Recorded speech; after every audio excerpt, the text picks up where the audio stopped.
사람은 언제 변하느냐. 대부분 사람들이 변할 때 자기 자리 욕심 커질 때, 또 과도한 권위, 허세, 이런 것들이 생기게 되면 사람이 변합니다. 작은 회사 사장이 밤낮으로 열심히 일하다가 회사가 커지고 밑에 사람들이 생기고 어느 정도 자기가 힘이 생겼다고 생각하는 순간에 변하는 경우들을 종종 봅니다. 목사도 변합니다. 목사도 조그마한 시골에서 개척교회를 잘 목회하시다가 조금 규모 있는 교회로 청빙을 받아 가신 뒤에는 만나기도 힘들고, 또 만나 뵈면 예전에 가지고 계시던 그 겸손함과 신실함은 다 어디로 갔는지 모르고 머리에 기름을 잔뜩 발라가지고 빳빳하게 세우시고, 목소리도 예전에는 편하게 얘기하시다가 그 다음에 목소리도 바뀌셔가지고 아주 거룩한 소리를 내실 수 있는 분으로 바뀌어 있는 경우들을 봤습니다. 자기에게 힘이 생겼다고 하는 순간에 사람은 변합니다. 그때부터 본질에서 벗어나는 경우들이 참 많이 있습니다. 헛된 일을 꾸미고 쓸데없는 생각을 하게 되는 겁니다. 갈라디아서가 오늘 기록된 이유는 바로 여기에 있습니다. 우리의 첫 번째 마음, 초심이라고 하는 그 마음을 잃지 않도록 바울은 이 갈라디아서를 썼습니다. 너희가 복음을 처음 받았을 때의 초심을 잃지 말아라, 이 말씀을 하시고 있습니다.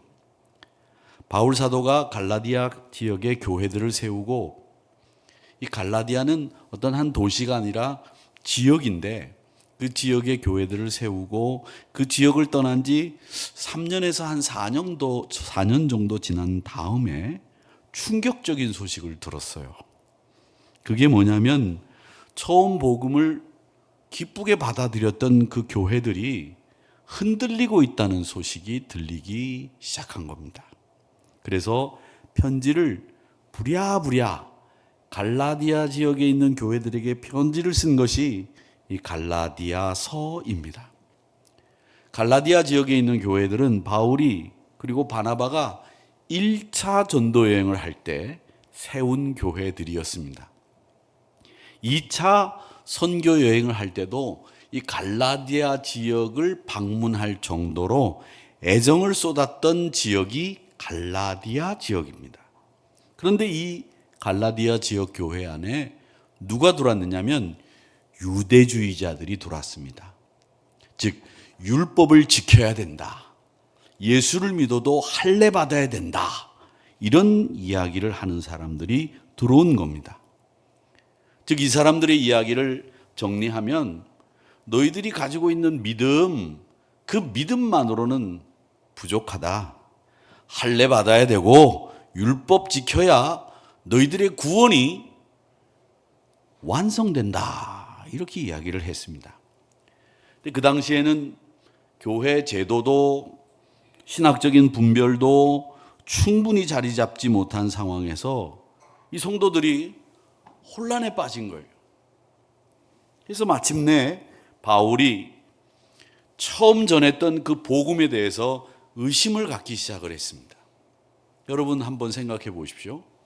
목사가 복음을 전하고 말씀을 전하는데 저게 신학적이지 않아, 저게 우리 교단 신학 교리와는 안 맞아, 이렇게 생각을 하기 시작하면 여러분 상당히 혼란스러우실 겁니다. 그래서 바울은 탄식하듯 이야기하기를 6절의 말씀에 보면 그리스도의 은혜로 너희를 부르신 이를 이같이 속히 떠나 다른 복음을 따르는 것 내가 상당히 이상하게 여긴다, 이렇게 이야기를 하고 있습니다.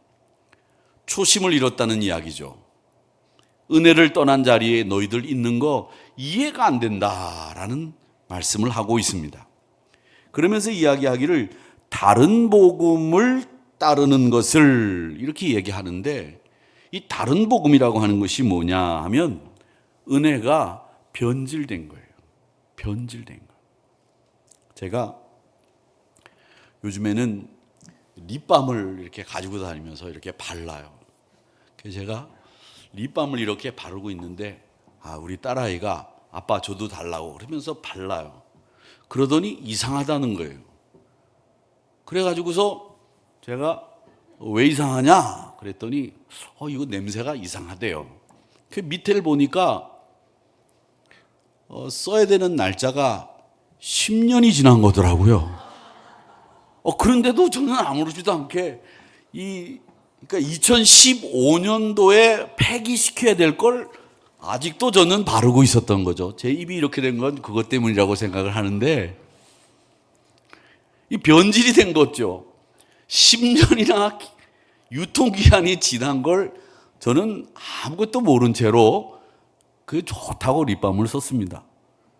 근데 집에서도 여러분 그러는지 모르겠지만 냉장고에 있는 우유를 이렇게 보고 이거 어저께까지 먹어야 되는 건데 이게 시간이 지났네 그러면 저도 그렇지만 남자들이 이거 하루 이틀 지난 건 괜찮아 그리고 먹습니다.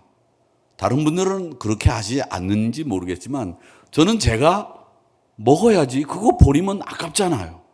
그래서 제가 주로 먹습니다. 그런데 그런 우유를 먹어도 저는 별로 그렇게 탈이 나지를 않습니다. 우리 그 행정실과 목회실과 저희 목회자들이 강화도에 가서 회를 먹었습니다. 회를 먹었는데 먹고 그 다음날 아침에 일어나니까 밤새 온통 난리가 났어요.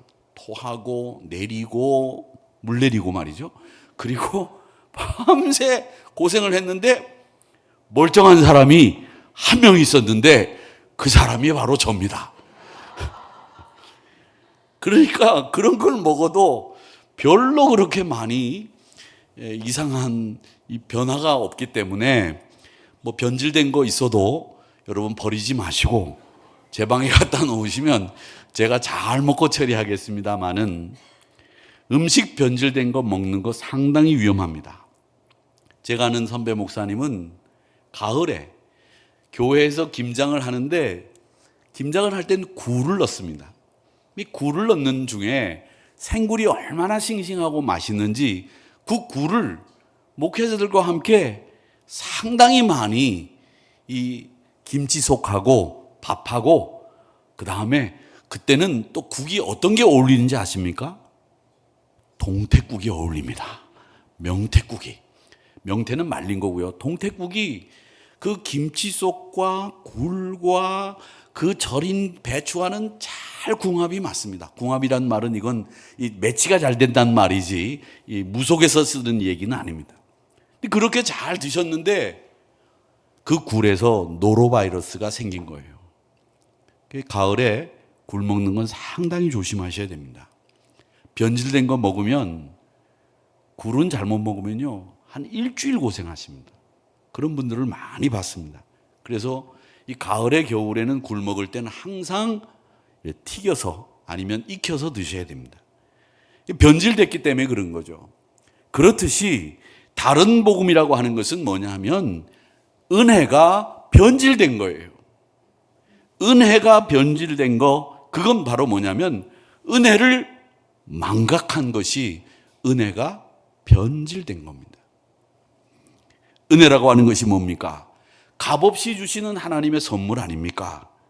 우리가 구원받고 새 사람 되고 영생과 부활의 소망에 참여하게 된 그 은혜가 망각이 되고 잊혀지고 그리고 변질돼 버리는 이런 일들이 생기게 되는 겁니다. 이런 망각이 복음이 잊혀지고 은혜가 변질되는 사건은 언제 일어나느냐 하면 신앙의 주인이 신앙의 주체가 나다라는 생각을 하는 순간에 은혜가 변질이 됩니다.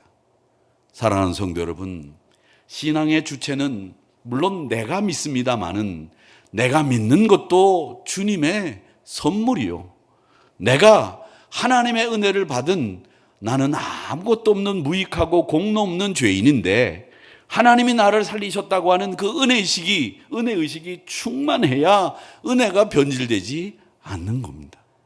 사랑하는 성도 여러분, 그렇기 때문에 내가 잘해서, 내가 지켜서, 내가 헌신해서, 내가 버텨서 여기까지 왔다고 생각하는 순간에 은혜가 변질되기 시작을 하는 겁니다. 사랑하는 우리 성도님들께서는 내가 잘해서 예수 믿는다, 내가 잘 버텨서 여기까지 왔다고 하는 생각하지 마시고 우리 주님이 붙들어 주셨다, 우리 하나님이 나를 은혜의 그늘 안에 품어주셨고 인도해 주셨다라고 하는 분명한 은혜의식을 가지시고 여러분의 마음속에 은혜가 변질되지 않도록 늘 건강한 은혜를 유지하는 성도님들이 되시기를 축원합니다. 율법의 나쁜 점이 뭔지 아십니까? 율법의 나쁜 점이 뭐냐면 제일 나쁜 게 율법은 우리에게 네가 할 수 있다, 네가 할 수 있다 이렇게 자꾸 속삭여요. 네가 조금만 더 해야 된다 이렇게 속삭이는 게 율법이 갖고 있는 잘못입니다. 여러분 분명히 기억하셔야 될 것은 우리가 구원받았고 우리가 구원받는 데는 우리가 할 수 있는 일이 아무것도 없습니다. 전적으로 하나님의 은혜고 전적으로 하나님의 사랑인 줄 믿습니다. 그걸 잊어서는 안 됩니다. 여러분이 오늘 신앙에 이른 것도, 여러분이 이 자리에 예배 참석하신 것도 하나님이 여러분을 인도하신 그 은혜이지 우리의 공로가 아니라는 거예요. 그래서 우리가 은혜가 변질되지 않기 위해서는 내 공로 의식을 깨트려야 됩니다. 내가 했다라고 하는 생각을 버려야 됩니다. 이게 우리가 할 수 있는, 은혜를 변질시키지 않을 수 있는 방법이라고 하는 겁니다. 그래서 나는 하나님의 은혜로 여기까지 왔습니다 라고 하는 이 고백을 날마다 여러분의 입술에서 떠나지 않게 하세요. 하나님의 은혜로 여기까지 왔습니다. 하나님의 은혜입니다. 하나님의 사랑입니다. 이렇게 하셔야 됩니다. 이 은혜를 망각하시는 순간에 은혜가 변질되고 신앙의 초점이 흐려지게 되는 겁니다. 환경을 보고 불평이 생기고 사람을 보고 분노가 쌓이고 또 스스로 의로움에 도취되는 일들이 우리 안에 생기게 되는 겁니다. 그러니까 내가 옳다라는 생각이 신앙을 가장 빠르게 무너뜨려요. 어떤 상황에서도 예수님께 집중하시고 은혜를 기억하며 감사하는 우리 성도님들이 되시기를 축원합니다. 이렇게 초심을 지킬 때 우리 안에 일어나는 변화들이 있는데 어떤 변화들이 일어나느냐 하면 여러분이 복음의 능력에 사로잡히게 됩니다. 복음의 능력에. 복음은 기쁜 소식이라고 하죠. 왜 기쁩니까? 모든 사람에게 구원을 주시는 하나님의 능력이기 때문에 이 복음이 기쁜 거예요. 그 능력의 중심에는 십자가와 부활이 있습니다. 예수 그리스도를 통해서 우리는 죄와 율법과 저주에서 자유롭게 됐고 죽음의 권세를 이기고 영생을 받은 줄 믿습니다. 여러분에게는 저주가 끊어졌어요. 죽음이 끊어졌어요. 영생이 주어졌습니다. 이걸 분명히 아셔야 됩니다. 그런데 바울은 다른 복음이 있다고 얘기를 하고 있는데 이 다른 복음이라고 하는 게 뭐냐? 복음에 뭔가가 섞이면 변질이 되는 거예요. 여러분, 뭔가가 섞이면 변질이 되는 거거든요. 물에 음료를 섞으면 물맛이 아주 이상해집니다. 여러분, 설렁탕에 물을 섞으면 국물의 깊이가 사라지게 됩니다. 여러분, 설렁탕 집에 가서 10그릇을 설렁탕을 시켜요. 그런데 주인이 이러면서 들어가요. 그리고 난 뒤에 10그릇을 나온 그 설렁탕을 맛보면 약간 밍밍해요. 왜? 물을 탔거나 10그릇을 만들기 위해서 뭔가 작업을 한 것이 이 맛에 느껴지거든요. 그렇기 때문에 여러분, 어디 가서 10그릇 안 되는 집에 가서 10그릇 먹으려고 하지 마세요. 그 집에 가서는 5명만 들어가서 5그릇 드시고 딴 집에 가서 딴 음식을 먹더라도 한꺼번에 들어가서 많은 음식을 시켰다가 이러고 주인이 들어가면 꼭 무슨 일이 생긴다는 거죠. 뭔가를 타면 그런 일이 생기는 거예요. 그러기에 복음에는 인간의 공로가 타지면 이 복음이 변질되게 돼 있어요. 복음은 복음으로서만 우리에게 기쁨을 주는 소식이 되는 거지, 거기에 인간의 공로가 타지면 안 되는 거예요. 근데 우리는 이 인간의 공로를 자꾸 여기저기다가 섞으려고 한단 말이죠. 갈라디아서 3장 1절에서부터 3절 말씀에 보면 바울은 뭐라고 얘기하느냐면, 야, 너희들 참 어리석다. 갈라디아 사람들아, 예수 그리스도께서 십자가에 못 박히신 것이 너희는 무슨 열심이나 너희들이 하려고 했던 것으로 보이느냐? 누가 너희를 예수 그리스도께서 십자가에 못 박혀서 너희를 위해서 생명을 주신 것을 그걸 아니라고 부정하며 꾀더냐? 이렇게 이야기를 하면서 성령으로 시작했다가 육체로 끝마치겠느냐? 그렇게 말씀하고 있습니다. 율법은 우리에게 자꾸 뭐라고 이야기를 한다고 말씀드렸죠? 더해라. 네가 할 수 있다. 그러면서 율법이 하는 얘기가 뭐냐면, 이 율법이 우리의 죄를 그대로 보여줘요. 그런데 이 율법이 죄를 보여주기는 하는데 죄를 고치지는 못한다는 거죠. 여러분, 엑스레이를 찍어보면 내가 어디가 나쁜지를 알 수 있지만 그 엑스레이가 우리 병을 고치는 건 아니지 않습니까? 그렇듯이 율법이 우리의 죄를 보여주지만 여러분이 가지고 있는 여러분의 신앙의 병을 고쳐주지는 못한다라는 거예요. 죄책감과 수치를 키우지만 복음은 반대로 우리에게 치유함을 주고 회복을 주고 능력을 더하시는 줄 믿습니다. 그래서 여러분은 날마다 복음을 섭취해야 됩니다. 날마다 복음으로 사셔야 됩니다. 그러셔야 됩니다. 어떤 집사님이 신앙생활을 아주 참 잘하시는 집사님이 계셨대요. 이 집사님이 얼마나 신앙생활을 열심히 하는지 빠지는 데가 없이 그냥 열심히 신앙생활을 하는데, 기도할 때마다 이분이 목사님한테, 그 교회 목사님한테 잘 배워가지고 기도할 때마다 늘 이렇게 기도했습니다. 주님, 제 인생의 모든 문제를 주님 앞에 다 맡깁니다. 잘 배웠어요. 주님 책임져 주세요. 그렇게 기도를 늘 하셨답니다. 근데 이 집사님이 기도가 끝나고 교회 문을 나서면 곧바로 걱정을 하기 시작을 했습니다. 그래도 이건 내가 좀 챙겨야지. 이거 주님이 모르실 수도 있으니까. 그러면서 교회 문만 나서면 걱정, 교회 문만 나서면 집에 들어가면 염려, 걱정을 하는 거예요.